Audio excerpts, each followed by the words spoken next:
স্ত্রীকে গর্ভবতী অবস্থায় সহবাস করা যাবে কি না? শুধুমাত্র স্বামীকে দেখানোর জন্য পুরুষের পোশাক পরা যাবে কি? মাগরিবের সময় ঘুমিয়ে বা শুয়ে থাকা বা খাওয়ার বিধান সম্পর্কে জানতে চাই। মুরগি একাই জবাই করতে পারবে কি না? স্বপ্নে সহবাস করতে দেখলে গুনাহ হবে কিনা? মৃত ব্যক্তির উদ্দেশ্যে মসজিদে মিষ্টি দিলে কি কোনো সওয়াব হবে? মোজা পড়লে তো টাকনু ঢেকে যায়, তাহলে কি করব? নবজাতকের বমি কাপড়ে লাগলে নামাজ হবে কিনা? খাটের উপর দাঁড়িয়ে নামাজ পড়া যাবে কিনা? স্বামীর অনুমতি ছাড়া নিজের টাকা কি দান করা যাবে? নামাজে তেলাওয়াতে ভুল হলে কি সেজদা দিতে হবে? যে ঘরে সূরা বাকারা পড়া হয় সে ঘরে জিন শয়তান প্রবেশ করতে পারে না, এটা কি সঠিক? যদি সঠিক হয় তবে সূরা বাকারা কতটুকু পড়তে হবে? ভূমিকম্পের সময় যদি কেউ নামাজে থাকে তাহলে এই অবস্থায় তার কি করা উচিত? আর বিলম্ব না করে চলুন আপনাদের যে প্রশ্নগুলো ইতিমধ্যে আমাদের কাছে চলে এসছে সেগুলোর উত্তর দিয়ে আমরা শুরু করি। আসমা হাসানাত রিমা বোন, আপনি জানতে চাইছেন ভূমিকম্পের সময় যদি কেউ নামাজে থাকে তাহলে এই অবস্থায় তার কি করা উচিত? দেখুন, ভূমিকম্পের সময় সলাতরত অবস্থায় থাকলে তিনি যদি মনে করেন যে ভূমিকম্পের মাত্রাটি একটু বেশি এবং এটি তার জীবন নাশের মাধ্যম হতে পারে, কারণ হতে পারে, তাহলে সেক্ষেত্রে তিনি সালাত ছেড়ে দিয়ে নিরাপদ জায়গায় আশ্রয় নেবেন। কারণ ফরজ সালাতের মধ্যে থাকা অবস্থায় যদি জীবন হুমকির মধ্যে পড়ে যায় তাহলে জীবন রক্ষার খাতিরে তাকে সালাত ত্যাগ করা জায়েজ রয়েছে। এরপরে মুজাহিদুল ইসলাম শওকাত, আপনি জানতে চেয়েছেন যে ঘরে সূরা বাকারা পড়া হয় সে ঘরে জিন শয়তান প্রবেশ করতে পারে না, এটা কি সঠিক? যদি সঠিক হয় তবে সূরা বাকারা কতটুকু পড়তে হবে? ভাই মুজাহিদুল ইসলাম, এটা সঠিক এবং এ সম্পর্কে রাসূল আকরাম সাল্লাল্লাহু আলাইহি সাল্লামের স্পষ্ট হাদিস রয়েছে। সূরা বাকারা যদি তেলাওয়াত করা হয় কোনো ভাষায় সেখানে জিন শয়তান প্রবেশ করে না, এক্ষেত্রে কতটুকু তেলাওয়াত করবেন? এর উত্তর হলো যে আপনি তেলাওয়াত করতে থাকবেন শুরু থেকে শেষ পর্যন্ত, কোনো লিমিটেশন নাই যে এত আয়াত পড়বেন, যত বেশি পড়বেন বারবার পড়তে থাকবেন। নিজে পড়তে না পারলে তেলাওয়াত, রেকর্ডকৃত তেলাওয়াত চালু করে রাখবেন, যদি অনেক উলামা একরাম সেটিকে যথেষ্ট নয় বলেছেন, কিন্তু আমরা দেখেছি রেকর্ডকৃত তেলাওয়াত চালু করে রাখলেও বাসা বাড়িতে জিনের উপদ্রব কমে যায়, মানুষ অনেকটা সুরক্ষিত হয়ে যায় আলহামদুলিল্লাহ। এরপরে আব্দুল্লাহ মাহমুদ জানতে চেয়েছেন ইউটিউব চ্যানেলে, নামাজে তেলাওয়াতে ভুল হলে কি সেজদা দিতে হবে? দেখুন, নামাতে যদি তেলাওয়াতে ভুল হয় তাহলে সেজদা দেওয়ার ব্যাপার নাই। আপনার ভুলটা হয় অর্থ বিকৃত হওয়ার পর্যায়ের ভুল হবে না, তাহলে তো কোনো অসুবিধাই নেই। আর যদি অর্থ বিকৃত হওয়ার মতো ভুল হয় সেক্ষেত্রে আপনি 3 আয়াত বা যতটুকু না পড়লে নয় এতটুকু পড়ে ফেলেছেন, তারপরে যদি ভুল হয় তাহলে ইনশাআল্লাহ সেখানে আপনার সালাত হয়ে যাবে। কোনো কোনো ক্ষেত্রে অর্থ বিকৃত হওয়ার মতো ভুল যদি হয় তাহলে সেক্ষেত্রে আপনার সালাত হবেই না, সেজদা সাহুতে এটি কুলাবে না। হাফিজা খাতুন রূপা, আপনি জানতে চেয়েছেন স্বামীর অনুমতি ছাড়া নিজের টাকা কি দান করা যাবে? হ্যাঁ, অবশ্যই বোন হাফিজা, আপনি আপনার স্বামীর অনুমতি ছাড়া আপনার নিজস্ব টাকা, নিজস্ব সম্পদ অবশ্যই দান করতে পারেন, কারণ আপনার সম্পদ সম্পূর্ণ আপনার ইখতিয়ারে। এটি ব্যবহারের ক্ষেত্রে স্বামী বা বাবা বা কোনো অন্য কারোর অনুমোদন নেওয়ার কোনো প্রয়োজন নেই, এটি সম্পূর্ণ আপনার ইখতিয়ারাধীন বিষয় যদি সেটি আপনার মালিকানাধীন হয়। তবে সাংসারিক জীবনে সুখ শান্তির জন্য আপনার স্বামীর সাথে পরামর্শ করে নেওয়া ভালো। যদি স্বামী আপনার বিচক্ষণ হন, সুপরামর্শক হন, আপনার হিতাকাঙ্ক্ষী হন, তাহলে সেক্ষেত্রে তার সাথে পরামর্শ করে কাজ করা অবশ্যই কল্যাণের হবে। মোশাররফ হোসেন জানতে চেয়েছেন নামাজে সানা পড়তে ভুলে গেলে নামাজ হবে কি না? হ্যাঁ ভাই, নামাজ হয়ে যাবে, কারণ সানা পড়া এটা নামাজের জন্য ফরজ বা ওয়াজিব নয়। ফরজ বা ওয়াজিব নয় এমন কোনো কিছু ছুটে গেলে নামাজ হয়ে যাবে, কোনো অসুবিধা নেই। এরপরে ইস্তাব্রো বাণী এই আইডি থেকে আপনি জানতে চেয়েছেন খাটের উপর দাঁড়িয়ে নামাজ পড়া যাবে কি না? যাবে, কোনো অসুবিধা নেই। আপনি খাট হোক আর ভূমি হোক, ফ্লোর হোক, যে কোনো জায়গায় দাঁড়িয়ে সালাত আদায় করতে পারবেন।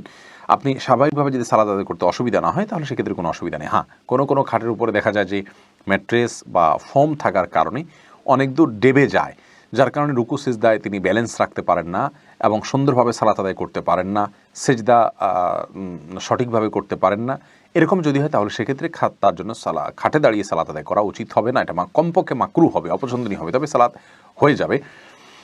যেহেতু সালাত স্বাভাবিকভাবে করতে তার অসুবিধা হয়, শরীরে ব্যালেন্স ঠিক রাখতে পারে না, রুকু সিজদা যথাযথভাবে করতে অসুবিধা হয় এবং মনোযোগও ব্যাঘাত সৃষ্টি হয়, যার কারণে এরকম জায়গায় সালাত করা উচিত নয়। আর যদি এতটা নরম না হয় তাহলে সেক্ষেত্রে সাধারণ খাটে বা চকিতে সালাত আদায় করতে কোনো অসুবিধা নেই। শাহাদাত হোসেন সবুজ, আপনি জানতে চেয়েছেন স্ত্রীকে গর্ভবতী অবস্থায় সহবাস করা যাবে কি না? জি, স্ত্রী গর্ভবতী থাকলে সে অবস্থায় সহবাস করাতে কোনো নিষেধাজ্ঞা নেই। এরপরে ফারিয়া ইসলাম জানতে চেয়েছেন কোরআন মজিদ কি শুয়ে শুয়ে পড়া যাবে? হ্যাঁ বোন ফারিয়া, কোরআন মাজিদ শুয়ে শুয়ে পড়া যাবে, কোরআন মাজিদ শুয়ে পড়া যাবে না এমন কোনো কথা কোরআন হাদিসের কোথাও বলা হয়নি। বরং সাধারণ অবস্থায় কোরআন মাজিদ পড়া যাবে, তবে কোরআন মাজিদের প্রতি কোরআন মাজিদকে বুকের মধ্যে ধরে অসম্মানজনকভাবে শুয়ে শুয়ে পড়া উচিত না। আপনি মুখস্থ থেকে পড়তে পারেন, আর সাধারণ অবস্থায় বসে বসে সুস্থ অবস্থায় আপনার কোরআন মাজিদ পড়ার চেষ্টা করা উচিত। মহিমা মাহি, আপনি জানতে চেয়েছেন নবজাতকের বমি কাপড়ে লাগলে নামাজ হবে কিনা। দেখুন, বমি নাপাক, সেটা নবজাতক হোক অথবা প্রাপ্তবয়স্ক কেউ হোক, সবার বমি নাপাক, যার কারণে এটি লাগলে নাপাক হয়ে যাবে। এমনি এসিও পলাশ জানতে চেয়েছেন মোজা পড়লে তো টাকনো ঢেকে যায়, তাহলে কি করব। ভাই পলাশ, মোজার জন্য এই বিধান নয়। জুতা মোজা এগুলো তো টাকনোর নিচেই থাকবে, সেটাই স্বাভাবিক। যেগুলো উপরের পোশাক সেগুলো যদি নিচে যায় তাহলে সেক্ষেত্রে সেটি নিষেধাজ্ঞা। আর যেটি নিচেরই পোশাক, মূলত টাকনোর নিচের অংশ ঢাকার জন্যই মোজা, যার কারণে সেটি নিষিদ্ধ নয়। আর এই জন্য রাসূল আকরাম সাল্লাল্লাহু আলাইহি ওয়াসাল্লাম হাদিসে লুঙ্গি এবং এ জাতীয় শব্দ, চাদর, এই সমস্ত শব্দগুলো আসছে, কারণ এগুলো উপরের পোশাক, মূলত নিচের পোশাক নয়। উপরের পোশাকটা নিচে চলে গেলে সেটি দূষণীয়, আর যেটা পোশাকটাই নিচের, সেটা নিচে রাখলে কোনো অসুবিধা নেই। এমনি মামুন হোসেন জানতে চেয়েছেন মৃত ব্যক্তির উদ্দেশ্যে মসজিদে মিষ্টি দিলে কি কোনো সওয়াব হবে। দেখুন, মৃত ব্যক্তির পক্ষ থেকে আপনি গরিব দুঃখীকে খাবার দিতে পারেন, কোনো অসুবিধা নেই। দিনক্ষণ ঠিক না করে এমনিতে গরিব দুঃখীকে খাবার দিলেন। মসজিদে বিশেষভাবে খাবার দিতে এমন কোনো কথা নেই। গরিব দুঃখীকে খাবারটা আপনি বাইরেও দিতে পারেন, তাদের বাসা পৌঁছে দিতে পারেন। মসজিদ থেকে, মসজিদের সাধারণ মুসল্লিরা আছে তাদেরকে আপনি দান করতে পারেন মৃত ব্যক্তিকে সওয়াবের উদ্দেশ্যে, সেটিও হতে পারে। কিন্তু এটিকে আমাদের দেশে যেরকম সিস্টেম বানিয়ে নিয়েছে আমার মানুষ, যে কেউ মারা গেলে মসজিদে মিষ্টি পাঠানো, জিলাপি পাঠানো, মুসল্লিদেরকে খাওয়ানোর জন্য, এরকম কোনো নির্দেশ, আলাদা পার্টিকুলার নির্দেশ ইসলামে দেওয়া হয়নি। তবে হ্যাঁ, গরিবের পক্ষ, এই মৃত ব্যক্তির পক্ষ থেকে আমরা সাদাকা করতে পারি, তারই অংশ হিসাবে খাদ্যদান হতে পারে। সেটি গরিব অসহায় মানুষকে প্রাধান্য দিয়ে দেওয়া উচিত। মসজিদে না দিয়ে আপনি সেটি যদি বস্তিতে দেন, গরিব মানুষের বাসা বাড়িতে দেন, সেটি আরও বেশি সওয়াবের কারণ হবে ইনশাআল্লাহ।